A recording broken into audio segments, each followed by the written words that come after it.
Subscribe कीजिए business ideas को और बेल आइकन को दबाइए लेटेस्ट बिज़नेस आइडियाज़ की वीडियो सबसे पहले देखने। व्यूअर्स, आज हम मौजूद हैं एक पोल्ट्री फार्म पर। आज हम आपके साथ एक पोल्ट्री फार्म की डिटेल वीडियो शेयर करने वाले हैं, तो आप हमारी वीडियो को एंड तक देखिए। अगर आप पोल्ट्री बिज़नेस करना चाहते हैं, इसमें आपको पोल्ट्री बिज़नेस के रिलेटेड तमाम मालूमात आपके साथ हम शेयर करने वाले हैं, तो हमारे चैनल को देखते रहिए और सब्सक्राइब करते रहिए। स्टार्ट में हम आपको पोल्ट्री फार्म का ओवरव्यू देंगे और लास्ट में क्वेश्चन एंड आंसर का सेगमेंट रखेंगे। तो स्टार्ट करते हैं ओवरव्यू से। व्यूअर्स, हम मौजूद हैं इस वक्त कंट्रोल शेड में और कंट्रोल शेड्स की डिटेल मालूमात इंफॉर्मेशन आपको ये फार्म के ओनर देंगे। जी, इस वक्त हम कंट्रोल शेड के अंदर मौजूद हैं। बेसिकली ये एक ब्रॉयलर का शेड है जिसमें तकरीबन 1 लाख के राउंड अबाउट बर्ड डाला गया है।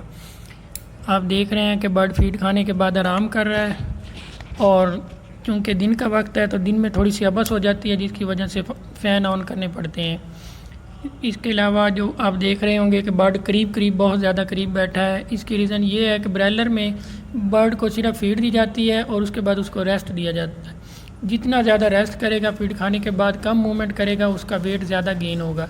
जितना ज़्यादा वेट होगा, ज़ाहिर बात है उतना ज़्यादा जो है ना हमारे लिए बेनिफिशियल है।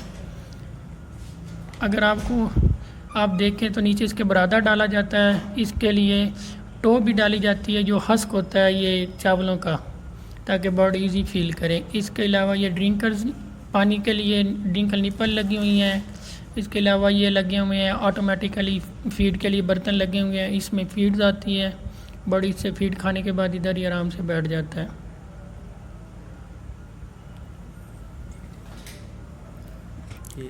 इसके अलावा इसमें देख रहे हैं आपके पार्टीशन की गई है बर्ड के ना, मुख्तलिफ पार्टीशन, मतलब 5000 बर्ड एक साइड पे, 5000 एक साइड पे, ताकि जो है ना ज़्यादा बर्ड को संभालना एक साथ बहुत मुश्किल होता है।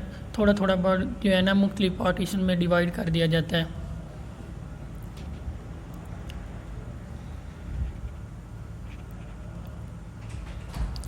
ये आप करीब से देखें तो आपको नज़र आएगा कि बर्तन में फ़ीड पड़ी हुई है। ये फ़ीड ऑटोमेटिकली एक ख़ास वक्त पे दी जाती है। बर्ड उस फीड खाने के बाद पानी पीता है और बैठ जाता है। ये निपल्स लगी हुई हैं पानी के लिए। ये बर्ड जब चोंच मारता है तो पानी आता है, उसके अलावा ये पानी नहीं आता, पानी बंद रहता है। और ये भी ऑटोमेटिकली कंट्रोल होते हैं। इसी में मेडिसन दी जाती है, पानी के ज़रिए भी दी जाती है, बाद दफ़ा इंजेक्शन भी लगाए जाते हैं।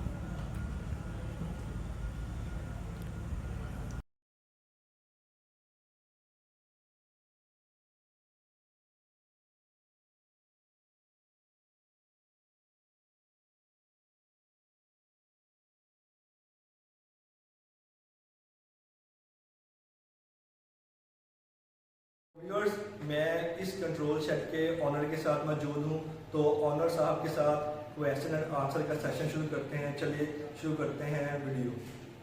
बस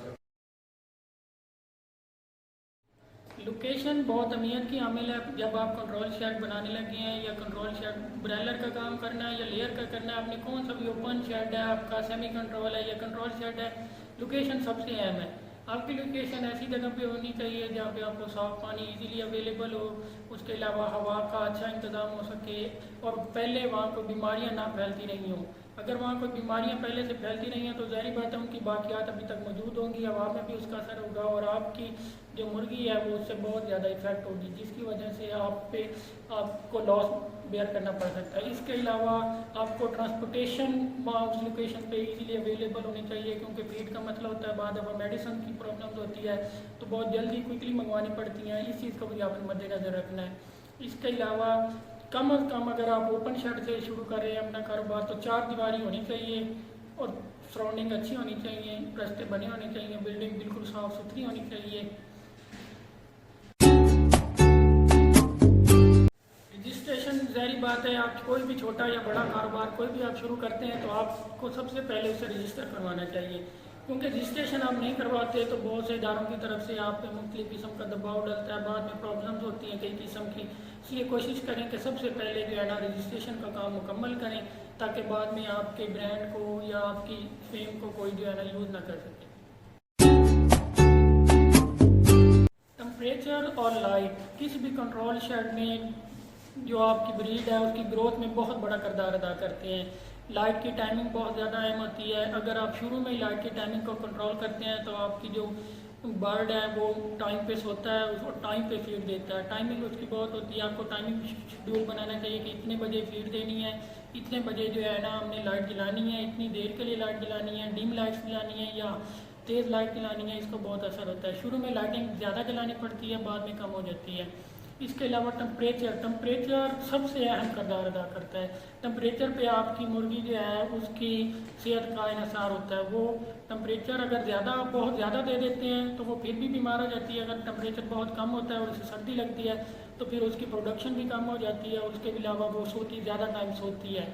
टेम्परेचर के लिए कंट्रोल शेड में तो इतनी ज़्यादा प्रॉब्लम नहीं होती क्योंकि ऑटोमेटिकली कंट्रोल होते हैं। जैसे टेम्परेचर अप जाता है वहाँ फैन ऑन हो जाते हैं जिसकी वजह से ह्यूमिडिटी कम हो जाती है।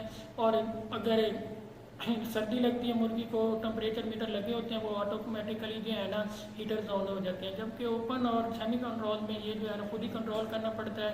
हर टाइम इसको बात करना पड़ता है। जैसे ही टेम्परेचर ऊपर नीचे हो इसके साथ जो इसको कंट्रोल करने की कोशिश करनी चाहिए। जो पोल्ट्री में है वो फीड बहुत अहम किरदार अदा करती है। ख़ास तौर पे आप अगर लेयर डाल रहे हैं तो एक ख़ास फीड की मिकदार होती है। जैसे कि आपके पास जितना बर्ड है उसको जितनी आपने फीड देनी है पर ग्राम्स आपने कैलकुलेट करना है और उससे ज़्यादा या कम नहीं डालनी है। अगर फीड आपने कम या ज़्यादा डाली तो आपकी प्रोडक्शन पे फौरी तौर पे असर हो जाएगा। ये बिल्कुल लेयर तो एक मशीन की तरह काम करती है। मसलन आपने 106 ग्राम फीड दी है मुर्गी को तो वो 65 ग्राम या 64 ग्राम का अंडा देगी। जैसे ही आप कम करेंगे उसकी ग्राम अंडे के कम होना शुरू हो जाएंगे जिसका रेट मार्केट में फिर कदरे कम मिलता है। इसके अलावा मेडिकेशन, प्रॉपर मेडिकेशन अवेलेबल भी होनी चाहिए और आपके लिंक्स भी होने चाहिए कि आपके एक फ़ोन कॉल पे फौरी मेडिसिन आ जाए। जितनी टाइमली मेडिसिन मुर्गी को मिलेगी किसी भी इमरजेंसी की सूरत में वो आपके पास हो, टाइमली मिलेगी तो रिकवर हो जाएगी।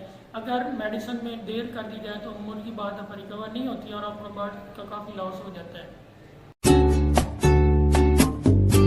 बायोसिक्योरिटी आपके बर्ड की रिकवरी में या बर्ड की लाइफ में बहुत अहम किरदार अदा करती है। अगर आप हर टाइम आउटसाइडर को अलाउ करेंगे, आप किसी चीज़ को जो है ना वो सैनिटाइज नहीं करेंगे, जैसे आपकी फीड की गाड़ियाँ अंदर आती जाती रहती हैं, वर्कर आते जाते रहते हैं, तो बाहर से जो है ना वो बहुत सारी बीमारियाँ अंदर ले आते हैं। आपके जो वर्कर्स हैं प्रॉपर उनकी जो यूनिफॉर्म्स हैं वो धुली होनी चाहिए। इसके अलावा प्रॉपर स्प्रे होने चाहिए और जो भी अंदर से बाहर से अंदर आए उसकी प्रॉपर सैनिटाइज उस बंदे को किया जाए। अगर गाड़ी आती है तो उसके टायरों को सैनिटाइज किया जाए। इसी तरह हर चीज़ आपने इस चीज़ का बहुत ख्याल रखना है। बायोसिक्योरिटी बहुत अहम किरदार अदा करती है।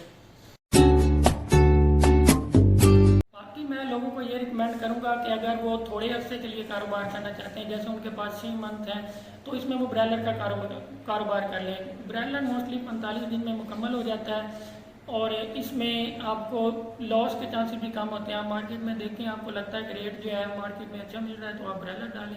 लेकिन लेयर में ये होता है कि ये 2 साल कम से कम 2 साल का प्रोजेक्ट होता है और इसमें लॉसेस के काम बहुत कम चांसेस होते हैं। मतलब ये 1 साल आपका अंडे का रेट नहीं लगता तो नेक्स्ट ईयर आपका लॉस रिकवर हो जाता है। मोस्टली इसमें बंदे के पैसे डूबते नहीं हैं अगर बंदा डिटर्मिनेशन के साथ लगा रहे।